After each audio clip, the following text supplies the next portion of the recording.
तर आपल्यासोबत मंदिर महासंघाचे राष्ट्रीय संघटक सुनील घनवट आपल्यासोबत जोडले गेलेत। घनवटजी, काय प्रतिक्रिया द्याल आपण? आता नवीन कायदा येऊ पाहतोय। जी, आवाज येतो माझा? हो हो। नमस्कार, मी सुनील घनवट, मंदिर महासंघाचा राष्ट्रीय संघटक आणि हिंदू जनजागृती समिती महाराष्ट्र आणि छत्तीसगड संघटक। खरं तर बावनकुळे साहेबांनी आज जो एक कायद्याची अनाउन्समेंट केली, ज्या कायद्यामध्ये अँटी लँड ग्रॅबिंग ऍक्ट कायदा महाराष्ट्रात आला पाहिजे या संदर्भातली ही मागणी गेली 2.5 वर्ष झालं मंदिर महासंघाकडनं आपण लावून धरलेली याच्यामध्ये।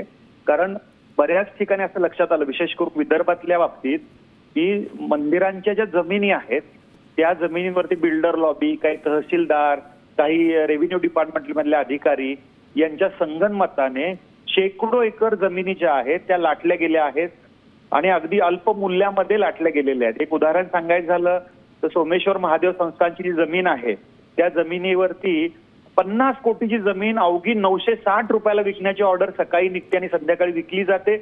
विजय लोखंडे नावाचा तहसीलदार आहे, आम्हाला प्रश्न पडतो की आजपर्यंत ड्युटीवर आहेत कसे? कोट्यावधी रुपयांच्या जमिनी लाटल्या जात आहेत, ऑर्डर काढल्या जात आहेत आणि फक्त 960 रुपयाला विकली जाते।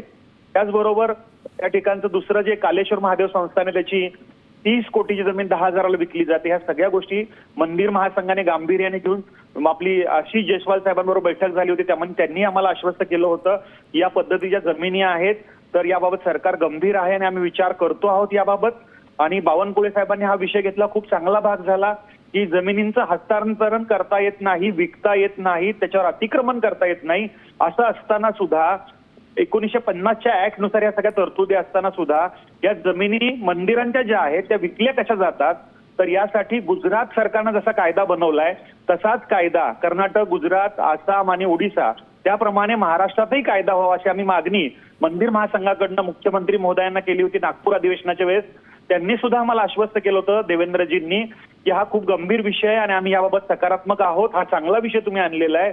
तर आता सरकार जर ह्याच्याबद्दल सकारात्मक असेल तर लवकरात लवकर त्याचं एक विधेयक तयार व्हावं, कायदा तयार व्हावा आणि मंदिरांच्या जमिनीच्या लाटल्या जात आहेत त्यावरती पुन्हा एकदा मार्ग या कायद्याच्या माध्यमातून निघेल। जसं गुजरातमध्ये 14 वर्षाचा सक्त कारावास आहे आणि त्या ठिकाणी मंदिरांच्या जमिनींचं मूल्य जेवढं आहे त्या मूल्याचं पेनल्टी, शिक्षा त्याला झाली पाहिजे असा कायदा तिकडे आहे। तर हा कायदा होणं खूप आवश्यक आहे। आणि दुसरा महत्वाचा मुद्दा की जसा या जमिनींचा प्रश्न आहे तसा कोकणामध्ये जसं सिंधुदुर्ग जिल्हा आहे, रत्नागिरी जिल्हा आहे, देवराहाटीच्या देवराईच्या जमिनी आहेत त्याचा 7/12 सुद्धा परस्पर बदल करण्यात आलेला आहे 2018 नंतर। तिथल्या जिल्हाधिकाऱ्यांनी दिलेल्या माहितीनुसार रत्नागिरी जिल्ह्यामध्ये 7,000 हेक्टर जमिनी आहेत, पैकी जवळजवळ 500 हेक्टर जमिनी देवराईच्या आहेत आणि त्या जमिनींवरती 2018 नंतर 7/12 मंदिरांचं नाव परस्पर इतर वहिवाटदारांमध्ये देऊन मुख्य वहिवाटदार महाराष्ट्र शासन टाकण्यात आलेला आहे। तर हाही एक महत्वाचा विषय आहे। त्यामुळे मंदिरांच्या जमिनींना कोणी वाली नाही का असा प्रश्न पडला होता।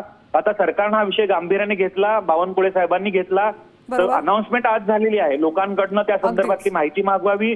मंदिर महासंघाकडनं आम्ही अनेक सजेशन्स आणि अनेक धन्यवाद घनवटजी आपण दिलेल्या सविस्तर प्रतिक्रियेबद्दल। पण पाहतोय आता देवस्थान जमिनी लाटण्याच्या प्रकरणी आता नवीन कायदा येऊ पाहतोय। आता थेट जाऊयात आमचे प्रतिनिधी गणेश कवडे यांच्याकडे, त्यांच्याकडून या संदर्भातली अधिकची माहिती आपण जाणून घेणार आहोत। गणेश, साम टीव्हीनं चालवलेल्या बातमीचा इम्पॅक्ट आपण पाहतोय, काय निर्णय घेतलाय नेमका सरकारनं सांगू शकतोस?